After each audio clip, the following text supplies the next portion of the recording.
Alright guys, let me adjust you a little bit here. There we go. Alright guys, so we are watching All in the Family. Those were the days. Of course, the last two episodes were pretty interesting, dealing with some pretty heavy topics, and I believe this one is going to be doing about the same. So, with that being said, let's jump right into it. Archie Bunker, aka All in the Family. Those were the days. Those were the days.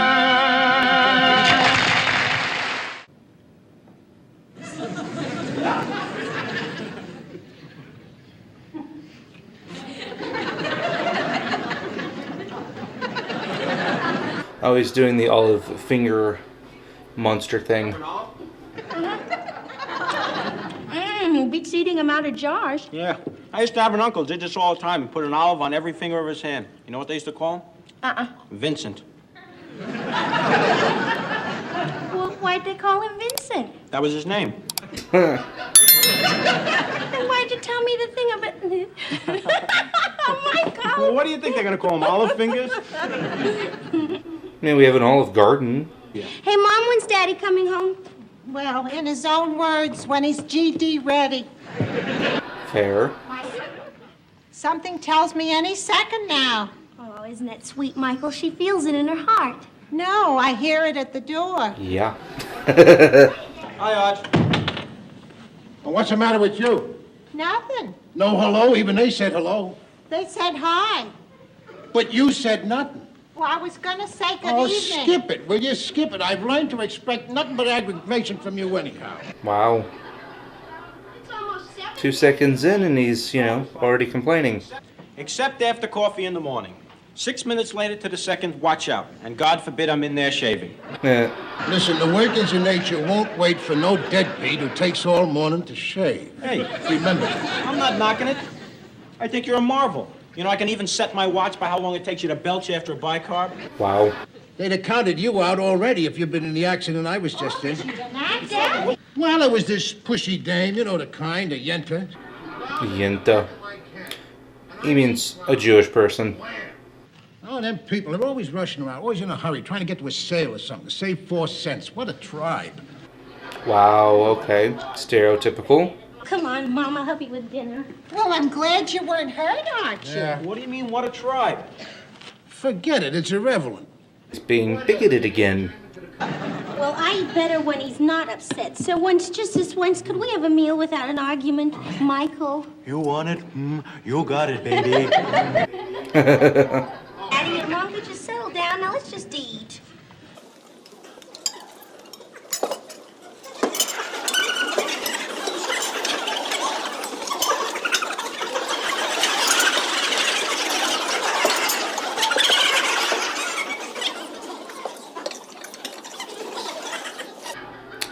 Round and round the food goes. Where it stops, nobody knows.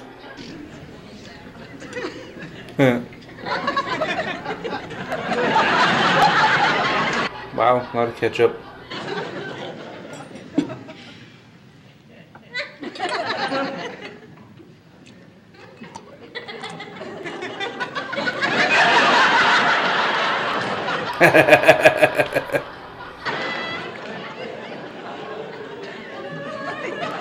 Guys, at the dinner table, it's kind of hard not to argue at the dinner table when every little thing anyone does, especially that, makes an argument with Archie. Mom, anything interesting happened to you today? Actually, something interesting did happen today. Oh, no, that was yesterday. I like it well. Peg Bracken says it spoils the flavor. Hey, Bracken, ain't that the dame who don't even like to cook? Archie, any gourmet will tell you the only way to eat meat is rare. Oh, now we hear from the Polish corner. Poland, the land that gave us such rare and delicate dishes as... Pierogies, Polish sausage is very good. Polish sausage. You ought to know you married one. Okay. And he always says the same thing. Give it to me with a little pinch of milk on top. Except last week, remember? Mike and Gloria went out to dinner. You made rice pudding. What happened? Yeah, you didn't make your usual speech about the milk on top. I remember. Yeah, and how did you save it? Without the milk on top. Dingbat. Oh, come on. But he didn't ask for it. Right? Here's your rice pudding. I put a pinch of milk on top. Gee, that's a good idea. My carbonate soda, will you? My insides is on fire. What do you mean they're all the same, them people? What people? The chosen people. What have I got to do? Draw your picture? Oh, come on. Here's your bicarb. Well, what's done is done. I told Munson I'd get him an estimate on his cab tomorrow, maybe the next day. Probably cost an arm and a leg, them thieves at the body shop. He's counting. Most of the time they're at the soft drink machine or they're in the can. What are you doing? Oh, burping. Let's go back. We were discussing one of your favorite old hang-ups, your anti-Jewish bias. What anti-Jewish bias? Oh, no, Daddy, not that again. Remember, even Jesus was a Jew. Yeah, but only on his mother's side. Oh, come on. Say, I was just over to Mr. Munson's. I understand you used his cab today and put a small dent in it. I put. Small dent? Yeah. I thought you said she plowed right into you, rammed right into you. Wham! No, I just came from there. It's right out front. It's just a little dent. A little dent, and you were making a big federal case out of it. Listen, she hit me hard. It's a good thing I wasn't driving one of them foreign jobs. I'd be pushing up the daisies now. Well, where'd he get the money to open up a cleaning store? Oh, from the accident. When was that? When Mom and Dad got rear-ended by the bus. You know, after they paid for the lawyer and everything, they had $3,200 left over. So they bought this franchise. Hey, and they're doing real well, too, Mr. Bunker. He's one of the Jeffersons, which is another show that we might cover after a while. Oh, my. Wasn't that a lucky break for Lionel's folks? Oh, I think it's just wonderful. I mean, it's like a whole new life opened up for him. Uh-oh. Got them gears turning. Back in those days, that was actually a lot of money, too. A whole chain of stores.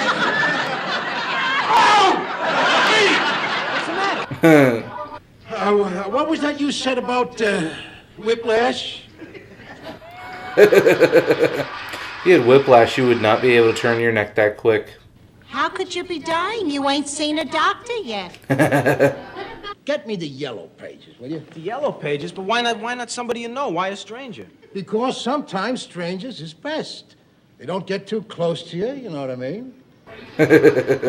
Well, there's like this 10 pages of lawyers here. Well, where should I start? At the beginning?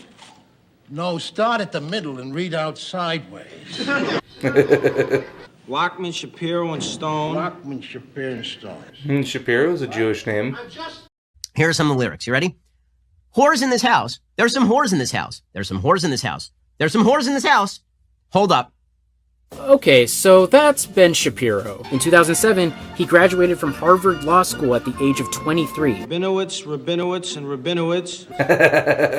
Rabinowitz. What was the third name? Wow, okay. How do they sound to you? Jewish. Right. If they're good lawyers, for all I care, they could be chinks. Ooh, wow. That you don't trust anybody that's different from you until you need him. Until you need them. Mom, he's so prejudiced. What are we gonna do? I don't know. Get him a Rabinowitz. There ain't no fixin' Archie. Over time, maybe, but not real quick. He'll be here any minute. What do you want, people to think you live in a pig's eye? Pigsty, not pig eye. Much fuss last year when your own mother came to visit. His own mother wasn't a Jewish lawyer. These people have a way of seeing right through you, so remember. Class, see? Just watch me. Now go on to the door. This is Mr. Whitney Fitzroy I.V.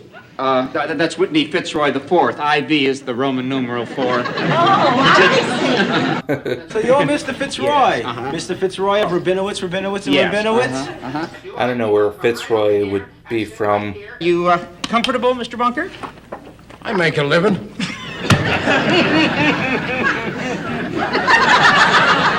A little over the top, but okay. I suppose you're wondering why Mr. Saul Rabinowitz didn't come. Yeah, you can say that again.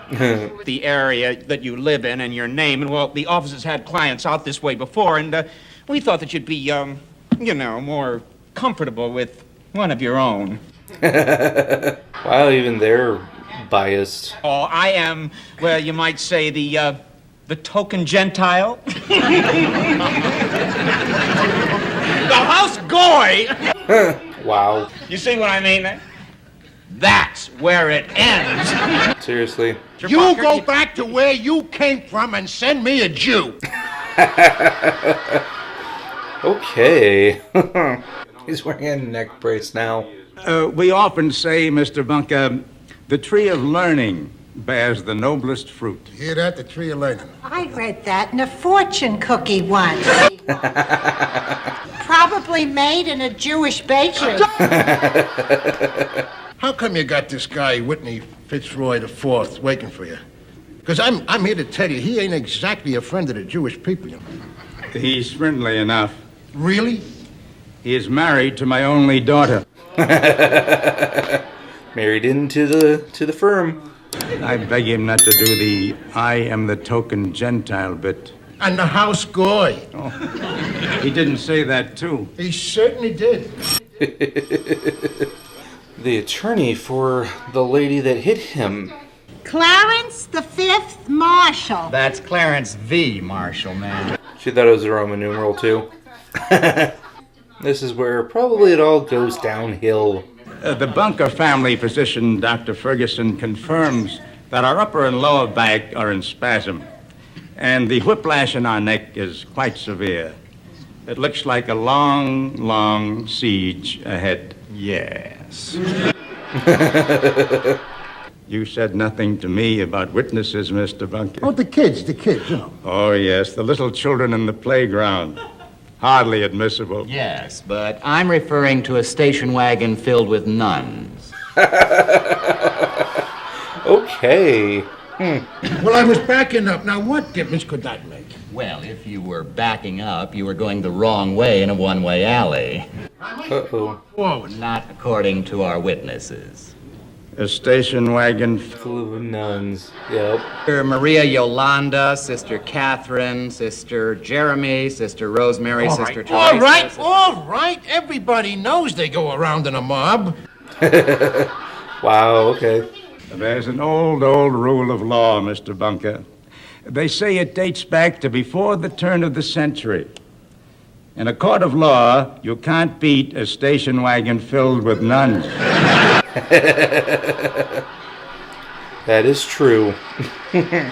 Say, Mr. Bunker, I've been thinking about you all week. Yeah? Yeah, that accident you had. You wouldn't want the name of the lawyer who helped my folks, would you? Okay, but if you ever feel the need, we found just the man. Name of Solomon Rabinowitz. And that is it.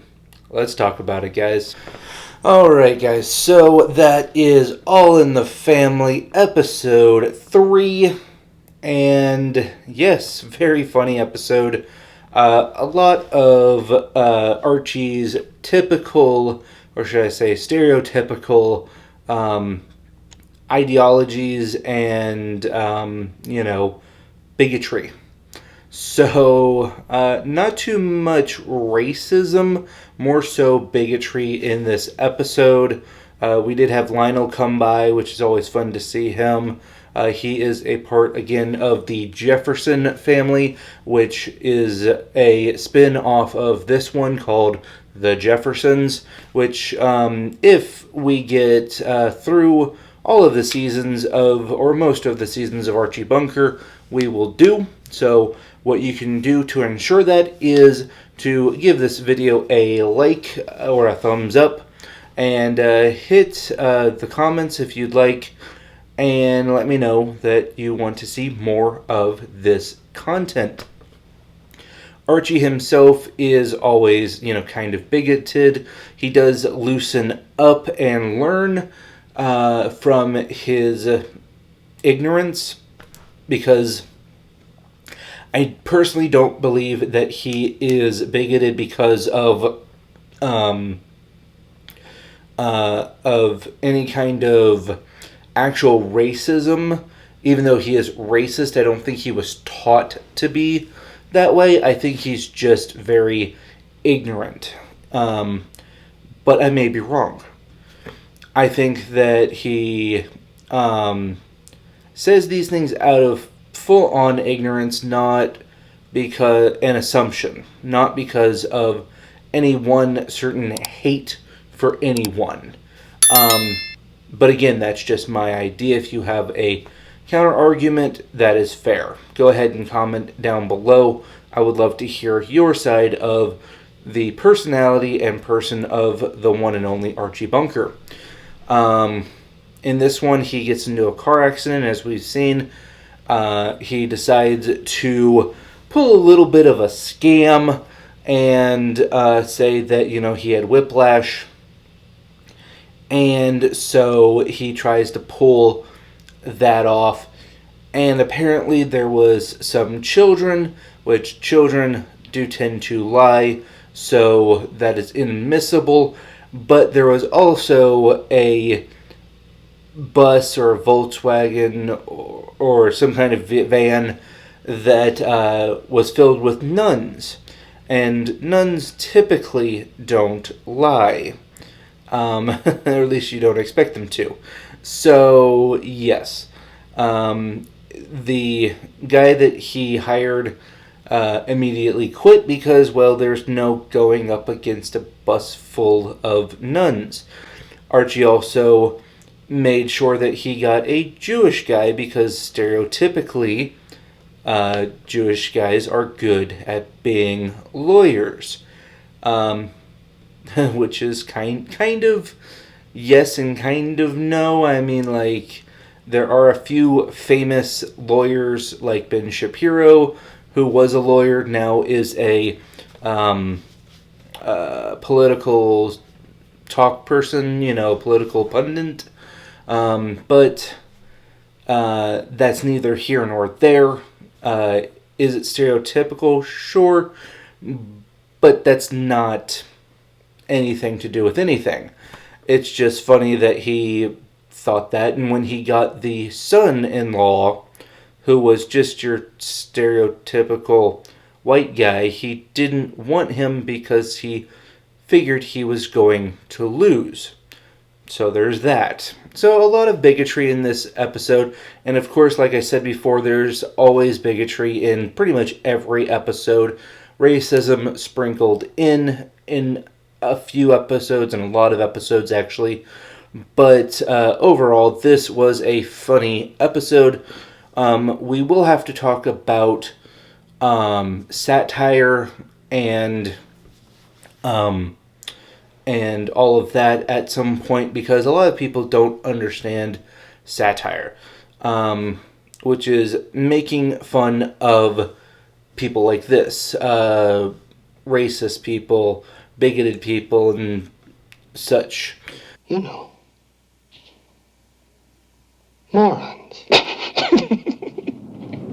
So we'll have to do a video on that, because I find it funny that a lot of people don't understand, or maybe they just don't care about satire. So with that being said, guys, if you like this review, give it a thumbs up. If you don't, go ahead and give it a thumbs down. I'll be seasoned anyways nowadays, so that's okay. If you guys want to drop in a comment below, let me know what you guys thought about this episode. And